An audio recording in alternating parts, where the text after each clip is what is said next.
Near the quiet fields of Marampa, a donkey was walking alone along a dusty path. His name was Bedtime. He looked like an ordinary village donkey, strong, tired, and covered in the dust of long roads. But Bedtime carried a secret no human knew. He could understand people, and he could speak their language too. Still, he never spoke in front of humans. He knew that if anyone discovered his secret, his freedom would disappear. Some people might turn him into a show, others might use him to make money, and someone might even lock him away. So Bedtime kept every thought inside his heart. The night before, he had escaped from a cruel owner who had made his life miserable for years. Bedtime was forced to carry heavy loads from morning until night. He was given little food, almost no rest, and whenever he slowed down, the man would shout or raise a stick. Then one night, the gate of the animal shelter was left partly open. Bedtime saw his chance and ran. For the first time in years, there was no rope pulling his neck and no angry voice behind him. The cool morning air felt like freedom. Bedtime almost felt happy. No heavy sacks, no shouting, no one telling me where to go. But his happiness did not last long. Ahead of him, he saw the village watchman walking toward him with a long wooden staff. The watchman was known for catching stray animals and returning them to their owners. Bedtime's ears immediately stood straight. If he catches me, I might end up right back with that cruel man. Without waiting, Bedtime turned and ran. He crossed a field, jumped over a narrow ridge, and hid behind an old tree near the edge of farmland. He stayed there quietly until the watchman disappeared from sight. Only then did he relax. That was when he noticed a farmer working nearby. His name was Salim. He was poor, hardworking, and clearly tired, but he kept preparing the land for planting. His clothes were simple, his hands were rough, and his small field seemed to mean everything to him. Bedtime watched him from behind the tree. After a while, Salim stopped for a moment, wiped the sweat from his forehead, and looked across the field. If I finish this today, I can plant tomorrow. If the crop is good this year, maybe things will finally become easier for Amina and the children. There was worry in his voice, but he did not complain. He simply went back to work. Then, suddenly, one of Salim's oxen became frightened. It pulled hard against the rope, broke free, and ran across the field. Salim rushed after it, calling for it to stop, but the animal quickly disappeared into the distance. He returned exhausted and looked at the unfinished land. What am I going to do now? I can't finish this properly with only one ox. If planting is delayed, the whole season could be ruined. Bedtime heard him, but at first he decided not to get involved. He had just escaped from a life of hard labor. The last thing he wanted was another plow around him. This is not my problem, he told himself. But when he looked at Salim again, he saw a man who was worried about his family, not about himself. Salim stood silently in the middle of the field, then quietly asked God to help him find a way. Bedtime looked away, but after a few moments, he looked back again. Fine. Only for today. I'll help him for a little while, then I can leave. He slowly stepped out from behind the tree. Salim looked up in surprise. A strong donkey was standing only a few steps away. For a moment, hope appeared on his face. But instead of immediately grabbing Bedtime, Salim looked around the field. He must belong to someone. I can't just take another person's animal. Bedtime was surprised. Salim desperately needed help, yet his first thought was still about doing the right thing. He waited for a while, looked around again, but no owner appeared. Then he carefully walked closer and gently touched Bedtime's neck. I don't know where you came from, friend. But if you help me today, I promise I won't hurt you. I'll give you food, water, and rest. Bedtime almost smiled to himself. Every owner sounds kind in the beginning. His old owner had not shown his cruelty on the first day either. Still, something about Salim felt different. Bedtime decided to take the risk. Salim carefully attached him to the plow and started working. Bedtime expected shouting, pulling, and beating, but none came. Salim worked beside him, stopped from time to time, gave him water, and allowed him to rest. Whenever Bedtime slowed down, Salim did not raise a stick. He simply waited. Slowly, Bedtime began to relax. By evening, a large part of the field was ready. Salim looked at the freshly worked soil and smiled with relief. Then he gently patted Bedtime's back. You saved my day, brother. Bedtime looked at him in surprise. No one had ever called him brother before. When the work was finished, Salim did not leave him alone in the field. He took Bedel home with him. There, he gave him fresh grass, water, and pieces of bread.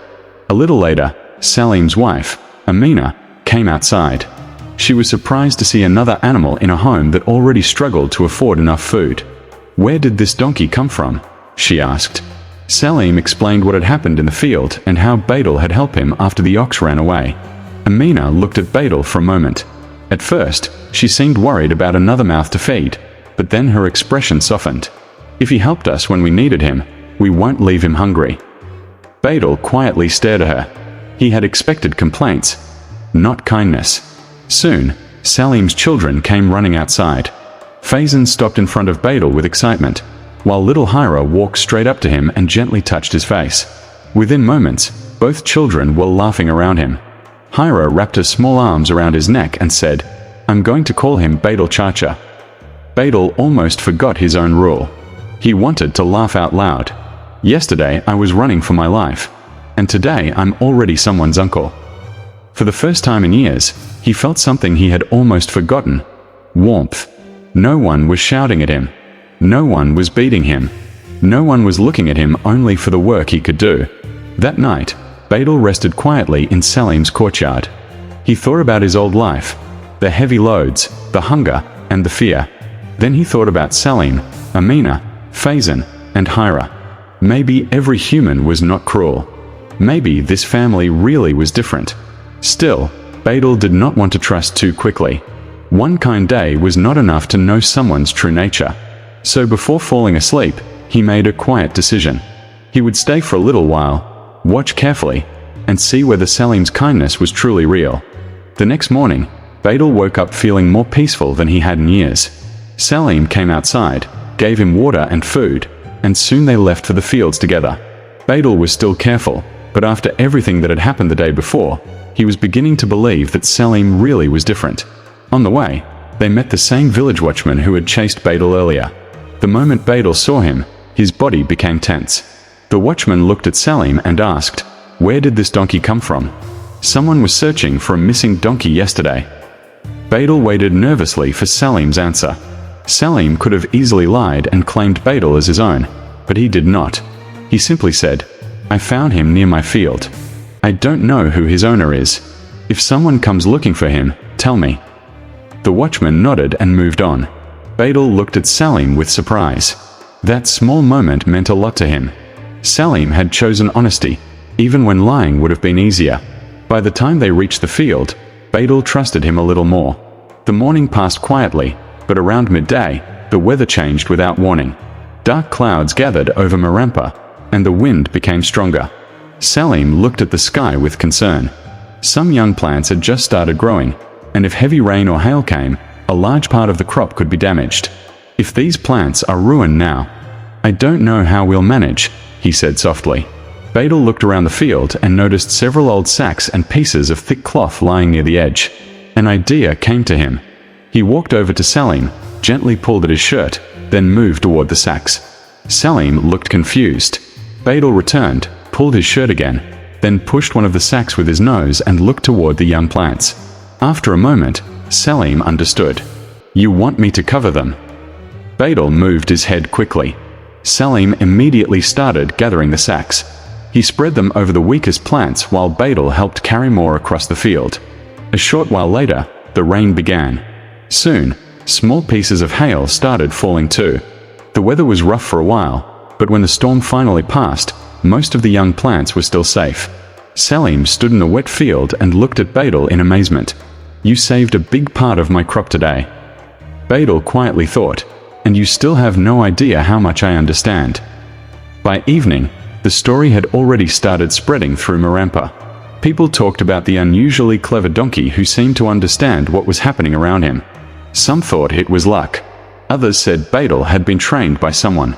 But the story eventually reached Seth Farid, a wealthy grain merchant known for his greed and clever dealings.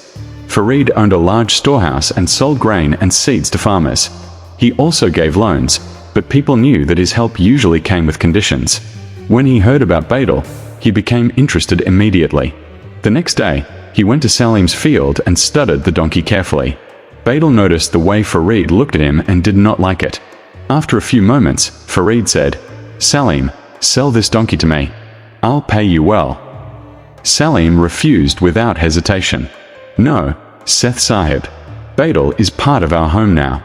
My children love him. I don't want to sell him." Farid smiled, but the answer clearly annoyed him. He stayed quiet for a moment, then changed his approach. "Fine. Don't sell him. Just lend him to me for one day. I have some heavy sacks that need moving in my storehouse. I'll return him by evening." Badal's ears lifted. Something about Farid's voice made him uneasy. He wished he could warn Salim, but speaking was still a risk he was not willing to take. Salim believed it was only a small favor, so he agreed. "One day only. And please don't make him work too hard." Farid nodded politely. The next morning, he took Badal to his storehouse. But as soon as they arrived, his polite behavior disappeared. Heavy sacks were loaded onto Badal's back, one after another. Farid gave him little water and almost no rest. Whenever Badal slowed down, Farid shouted and pushed him to move faster. As the hours passed, Badal became more and more exhausted. By evening, his legs were aching and his back was sore. He kept looking toward the entrance, waiting for Salim to arrive. All he wanted was to return to the quiet courtyard where Hira called him Badal Chacha and Amina kept fresh grass for him. But Seth Farid stood near the storehouse door, watching Badal with a greedy look. By then, he had already started thinking of another plan. One that would make sure Badal never returned to Salim at all. That evening, Salim came to Seth Farid's storehouse to take Badal home. Badal was exhausted after carrying heavy sacks all day, and the moment he saw Salim, he felt relieved. But Seth Farid had already prepared another lie. He told Salim that Badal had suddenly become weak and seemed unwell. "Leave him here tonight," he said. "I'll take care of him and send him back in the morning." Badal immediately became restless. He stamped his hooves and cried out, trying to show Salim that something was wrong. Salim noticed his behavior, but he did not want to accuse Farid without proof. After some hesitation, he agreed to return early the next morning. As soon as Salim left, Seth Farid's expression changed. He looked at Badal and said, "Tomorrow, I'll sell you in Roshanpur market. Salim will simply be told that you escaped." Badal was furious. He had been right not to trust him. Later that night, only an elderly servant named Karim Chacha remained in the storehouse. Karim was gentle and had worked there for many years. When he brought Badal some water, Badal looked directly at him and tried to explain the danger without speaking. He scratched rough shapes into the dirt with his hoof. A cart, a sack, then the road. Karim watched carefully.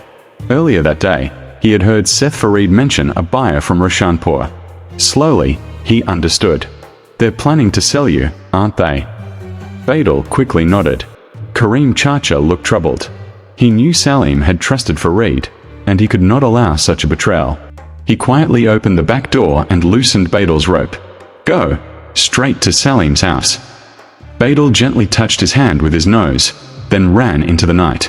But before reaching Marampa, he noticed a lantern ahead and hid behind some bushes. Nearby, Feroz, one of Seth Farid's workers, was speaking to another man. Badal listened carefully, and discovered that the plan was even worse.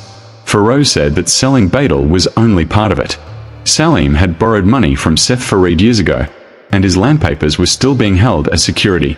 The next morning, Farid planned to demand the entire remaining debt at once. He knew Salim would not be able to pay.